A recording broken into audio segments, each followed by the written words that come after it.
Hello everyone. आज हम देखेंगे आर्सेनिक, जो कि हर बार स्थावर विषय में से 10 मार्क्स में या एमसीक्यू में या 5 मार्क्स में पूछा जाता है। आर्सेनिक इसका पहला कंपाउंड है, दूसरे कॉपर है, तीसरा मर्क्यूरी है, चौथा लेड है। तो आज अपन आर्सेनिक के बारे में देख लेते हैं। आर्सेनिक, इसको हिंदी में सांख्य बोलते हैं। सांख्य, ठीक है। इसका क्लासिफिकेशन और यूजेज देख लेते हैं। आयुर्वेद में इसको स्थावर विष में रखा गया है। मॉडर्न क्लासिफिकेशन देखें तो इसको इरिटेंट पॉइजन में रखा गया है, इनऑर्गेनिक मेटल पॉइजन। इसका यूज कहाँ पे होता है? वीड किलर, मतलब जो अनवांटेड प्लांट्स लेते हैं उसको मारने के लिए आर्सेनिक का यूज किया जाता है। अब आर्सेनिक जो होता है वो नॉन पॉइजनस रहता है मेटेलिक स्टेट में, और मेन बात यह है कि इनसॉल्यूबल रहता है वाटर में। दूसरा, ये एब्जॉर्बेबल नहीं है, एब्जॉर्प्शन नहीं होता है। इसकी स्टेटस क्या है? मतलब नॉन पॉइजनस है। दूसरा, जब ये ऑक्सीजन के साथ कंबाइन होता है और इसको हीट दी जाती है तो ये वॉलेटाइल होने के साथ साथ ये डेडली पॉइजन बन जाता है। इसका नाम है आर्सेनिक ट्राइऑक्साइड, ठीक है। अब अपन इसके फेटल डोज, फेटल पीरियड के बारे में जान लेते हैं। फेटल डोज मतलब ऐसी मात्रा जिस पे इंसान या व्यक्ति की मृत्यु हो जाती है, ऐसा समय जिसमें व्यक्ति की मृत्यु हो सकती है, ठीक है। इसका फेटल डोज क्या रहेगा? 180 से 200 mg। इसकी ट्रिक याद करने की है कि जैसे आर्सेनिक है तो आर्सेनिक, सैनिक, SENIC, सैनिक मतलब सैनिक कितने थे वहाँ पे? 180 से 200, मतलब 180 से 200 सैनिक थे, इसे याद कर सकते हैं आर्सेनिक में, ठीक है। दूसरा, इसका फेटल पीरियड है 12 से 48 घंटे का। तीसरा, इनहेलेशन रिस्क। इसका इनहेलेशन रिस्क क्या है? ये सबसे जल्दी डेथ हो जाती है इसके इनहेल करने पर। डेथ इज ऑलमोस्ट इंस्टेंटेनियस, ठीक है। इसका अपन ने लीथल डोज देख लिया, क्लासिफिकेशन देख लिया। तीसरा, अब इसको है ना 3 भाग में बांटा गया है। एक्यूट पॉइजनिंग, ठीक है। इसके बाद आएगी सब एक्यूट, और इसके बाद क्रॉनिक। क्रॉनिक मतलब दीर्घ लंबी बीमारी से, एक्यूट बहुत जल्दी, सब एक्यूट, ठीक है। तो अपन देखते हैं एक्यूट पॉइजनिंग पहले। ये क्या है? इमीडिएट असॉल्ट है, मतलब बहुत तुरंत होता है। इसके लक्षण क्या है? क्या है साइंस एंड सिम्टम्स?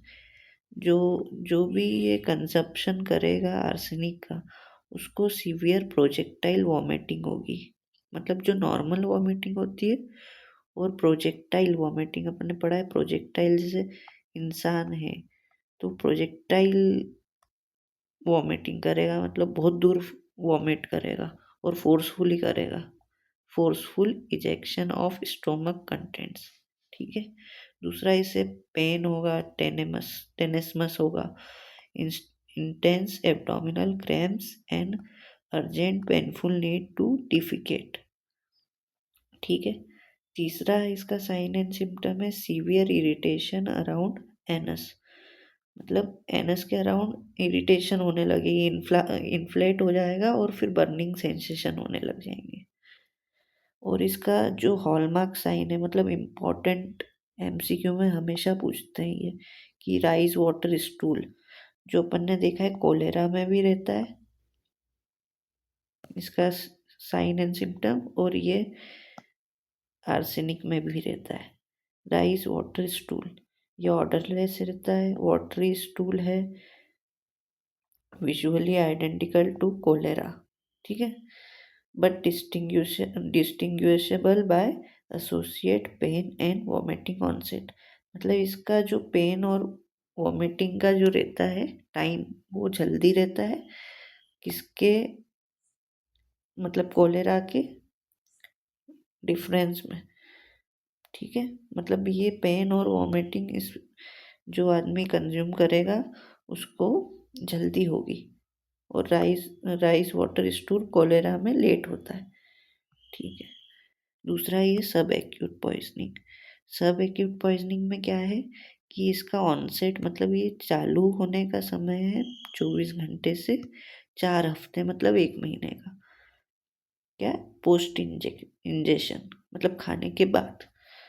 ठीक है, और इसमें जो साइंस एंड सिम्टम्स आएंगे, neuritis, paralysis, cardiovascular disturbances, gastro intestinal manifestation, मतलब मेनली क्या है, ये सिस्टम पे अटैक करेगा। ठीक है, इसमें इसमें भी जो अपन ने पहले देखा था, इसमें जो मेन पॉइंट था कि राइस वाटर स्टूल दिखेंगे, किसमें, एक्यूट पॉइजनिंग में। दूसरा ये याद रखना है कि सब एक्यूट पॉइजनिंग में एल्ड्रिज मैस लाइन ये दिखेगी। इसमें क्या है, white transverse line on nails. ये जो वाइट है ना, अपने नेल्स जो रहते हैं उस पर वाइट लाइन ऐसी दिखने लग जाएगी। A critical diagnostic marker seen in both सब एक्यूट एंड क्रॉनिक पॉइजनिंग, मतलब ये दोनों साइन सब एक्यूट और क्रॉनिक पॉइजनिंग दोनों में मिलेंगे। ठीक है, अपन ने पहले क्या देखा, एक्यूट पॉइजनिंग। अभी दूसरा क्या देखा है, सब एक्यूट पॉइजनिंग। अब तीसरा देखते हैं क्रॉनिक पॉइजनिंग। क्रॉनिक पॉइजनिंग को आर्सेनोफेजिया भी बोलते हैं। आर्सेनोफेजिया एक ऐसी कंडीशन है जिसमें आर्सेनिक का लॉन्ग टर्म तक एक्सपोजर रहता है और उसका कंजम्पशन थोड़ा थोड़ा होते रहता है और वो इकट्ठा होते रहता है। इसमें क्रॉनिक पॉइजनिंग में क्या है कि इसकी 4 स्टेजेस है। ठीक है, पहली स्टेज क्या डिनोट करेगी, न्यूट्रिशनल एंड जीआईटी। दूसरी करेगी कैटेथ्रल चेंजेस। तीसरी है डर्मेटोलॉजिकल, मतलब स्किन रैशेस होंगे, पिगमेंटेशन होगा। तीसरी फोर्थ है न्यूरोलॉजिकल, सीएनएस डिस्टरबेंस। तो अपन एक एक करके स्टेज जान लेते हैं। अर्ली क्रॉनिक स्टेजेस, मतलब पहली स्टेज क्या है, अपन ने देखा न्यूट्रिशनल एंड जीआईटी। अब इसमें साइंस एंड सिम्टम्स क्या दिखेंगे कि इंसान वीक हो जाएगा, इसकी बॉडी पतली हो जाएगी, वेट लॉस होने के कारण वो पतला दिखने लगेगा, ये याद रख लेना। न्यूट्रिशन उसको पूरा नहीं मिलेगा तो ये जनरल वीकनेस हो रही है। Significant weight loss, red and soft gums. Second stage क्या है, कैटेथ्रल चेंजेस, मतलब जो चेंजेस आएंगे जिसमें वॉइस में चेंज आएगा, हॉर्सनेस ऑफ वॉइस मतलब भारी हो जाएगी। दूसरा है कंजस्टेड आइज, ये हो जाएगी ऐसी। Photophobia, runny nose. फोर्थ है परसिस्टेंट कफ। अब अपन थर्ड स्टेज देख लेते हैं जिसमें स्क्रीन रैशेज और पिगमेंटेशन था, ये डर्मेटोलॉजिकल एविडेंस। ठीक है, इसमें मेन चीज़ याद रखना कि ये रेन ड्रॉप अपीयरेंस है, ये हमेशा पूछा जाता है एमसीक्यू में। इसमें 2 चीज़ें याद रखना है अपने को, रेन ड्रॉप अपीयरेंस और milk and rose complexion. Rain drop appearance में क्या है, ब्राउन पिन पॉइंट, ये सब pin point, brown pin point pigmentation of skin appearing mainly on covered parts of the body. जो भी अपन कपड़े पहनते हैं वो उस एरिया में अपने को ऐसे ब्राउन कलर के pin point rain drop appearance में दिखेंगे, ये जैसे दिख रहा है ना ये फोटो में। ठीक है, अब ये सेकंड पॉइंट बता रहा है milk and rose complexion, a distinctive pale yet flushed skin tone, मतलब जो स्किन की टोन रहेगी वो मिल्की एंड रोज कॉम्प्लेक्शन की रहेगी। तीसरा है स्किन रैशेस रहेंगे उस पर। 1/4 वाला देख लेते हैं, लास्ट स्टेज है और ये थोड़ी सीवियर हो जाएगी तो ये सीधे सीएनएस मतलब नर्वस सिस्टम को अफेक्ट करेगी। तो इसमें क्या, हेडेक होने लगेगा, फिर बोन मैरो डिप्रेशन होंगे। तीसरा है अपना muscle pain and paralysis, muscle pain and paralysis, polyneuritis. ठीक है। इसमें होगा, अपन ने पढ़ा था कि सब एक्यूट और क्रॉनिक पॉइजनिंग में एल्ड्रिच मैस लाइन, मतलब वो नाखून के पास एक लाइन बनेगी, व्हाइटिश ट्रांसवर्स लाइन, तो उससे पता चल जाएगा कि इसमें आर्सेनिक का कंजप्शन हुआ है। ठीक है। ये हाइपर किरेटोसिस, ये स्टेज थर्ड में आएगा, ये गलती से यहाँ पे प्रिंट हो गया है। ठीक है। डिफरेंशियल डायग्नोसिस, जैसा कि मैंने बताया था पहले कि कोलेरा में डिलेड होगा और जो आर्सेनिक में है वो जल्दी होगी, वॉमिटिंग और पेन। तो इसमें अपन देख लेते हैं, ये हर बार पूछते हैं कि डिफरेंशियल डायग्नोसिस बताओ आर्सेनिक पॉइजनिंग और कोलेरा में। तो आर्सेनिक पॉइजनिंग और बैक्टीरियल फूड पॉइजनिंग, अब इसके ऑनसेट सिम्टम्स क्या है, जल्दी हो जाएंगे, तो ये है 15 से 30 मिनट के। इसमें ऑनसेट सिम्टम्स डिलेड हो जाएंगे 6 से 36 आवर्स में। इसमें वॉमिटिंग और डायरिया रैपिडली होगा, इसमें डिलेड होगा। इसमें थ्रॉट इरिटेशन प्रेजेंट रहेगा, इसमें यूजुअली नो इरिटेशन। और मेन सिम्टम मैंने जो बताया था, राइस वाटर स्टूल, काय में बताया था, एक्यूट पॉइजनिंग में। ठीक है। अब अपन इसका पोस्टमार्टम अपीयरेंस देख लेते हैं। पोस्टमार्टम अपीयरेंस में मेनली पेटेचियल हिमोरेजेस दिखेंगे। जनरल साइंस क्या रहेंगे, dehydration and jaundice. Red velvety appearance, जैसे ये दिख रहा है इसमें स्टमक में रेड कलर का वेलवेटी अपीयरेंस होगा। Subendocardial haemorrhage. और ये फोर्थ आखिरी है, degeneration of liver kidney and heart. ये इसके पोस्टमार्टम अपीयरेंस है। ठीक है। अब मेडिको लीगल एस्पेक्ट्स देख लेते हैं। ये ऑर्डरलेस रहेगा, टेस्टलेस रहेगा, ideal for concealed administration. Solubility profile, मतलब जो प्योर आर्सेनिक है वो इनसॉल्युबल रहता है वाटर में, जैसा कि अपन ने पहले देख लिया था। बट ये डिजॉल्व करके इजीली इसको टी में, कॉफ़ी में या अल्कोहल में दे के इंसान की मृत्यु कर सकते हैं। होमिसाइडल अपन दे, इसका यूसेज वही है, homicidal, suicidal, cattle poison, stupefying agent. Abortion में भी यूज होता है, used historically as an abortifacient. अपन और थोड़े से मेडिको लीगल एस्पेक्ट्स देख लेते हैं, जो मतलब प्रिजर्वेशन और टॉलरेंस के हिसाब से। आर्सेनिक रिटार्ड्स डिकम्पोजिशन इफेक्टिवली, मतलब जो डिकम्पोजिशन की गति रहती है उसको रोक देता है या धीमी कर देता है, जैसे mummifying the body. This preserves the evidence of poisoning long after the death. दूसरा क्या है, the paradox of tolerance. Regular consumption of regular consumption of leads regular consumption leads to tolerance and addiction known as arsenophagia। अपन ने जो शुरू में देखा था आर्सेनोफेजिया, chronic poisoning, वही है। हिस्टोरिकल नोट क्या है, previously used in love philtres as aphrodisiac.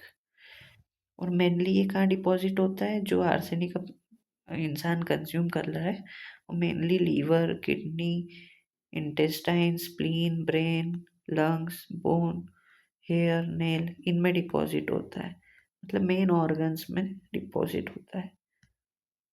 अब इसका इन्वेस्टिगेशन देख लेते हैं, मतलब किस तरीके से अपन उसको पता करेंगे कि उसे आर्सेनिक की पॉइजनिंग हुई है।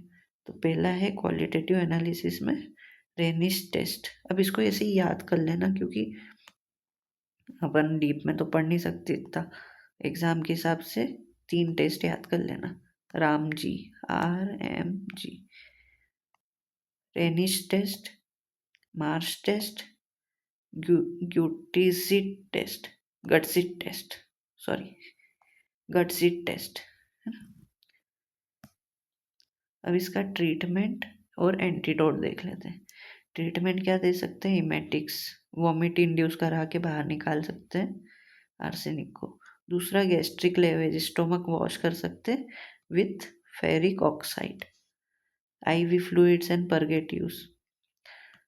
फोर्थ है मॉर्फिन, पेन मैनेजमेंट के लिए दे सकते हैं। एंटीडोट का क्लासिफिकेशन देख लेते हैं। फिजिकल में अपन डिमल्सेंस देंगे। डिमल्सेंस क्या है, एक लेयर बना देते हैं स्टोमक में, तो उससे स्टोमक डिस्ट्रॉय नहीं होता है। दूसरा है केमिकल, इसमें है फेरिक ऑक्साइड, इसको याद ही कर लेना क्योंकि ये गैस्ट्रिक लेवल्स के साथ भी देते हैं और केमिकल एंटीडोट भी है। फार्मेकोलॉजिकल में BAL, ब्रिटिश एंटील्यूसाइड। ठीक है, अब अपन इसकी समरी देख लेते हैं।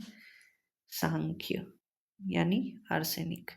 वाइटल स्टेट्स मतलब फेटल डोज क्या रहेगा, 180 से 200 सैनिक थे आर्सेनिक।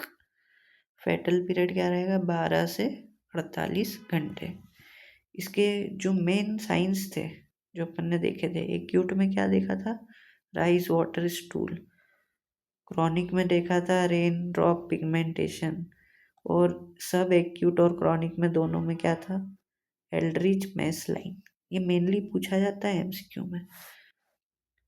ऑटोप्सी यानी वो अपन ने देखा था PM appearance. Red velvety appearance stomach में दिखेगा। सब एंडोकार्डियल हीमोरेज। अभी अपन ने देखा क्योर क्या कर सकते हैं, केमिकल मेनली याद रखना फेरिक ऑक्साइड।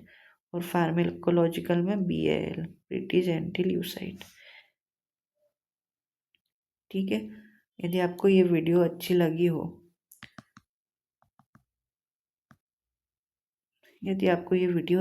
हो, तो आप सब्सक्राइब कर दो। और नोट्स चाहिए तो आप इस नंबर पे या मैं डिस्क्रिप्शन में व्हाट्सएप की लिंक डाल दूँगा, तो आप वहाँ से इसकी PDF ले सकते हो। ठीक है, thank you. Upon next video में मिलेंगे जिसमें कॉपर पॉइजनिंग के बारे में बताऊँगा मैं। ठीक है, थैंक यू, सब्सक्राइब कर लेना।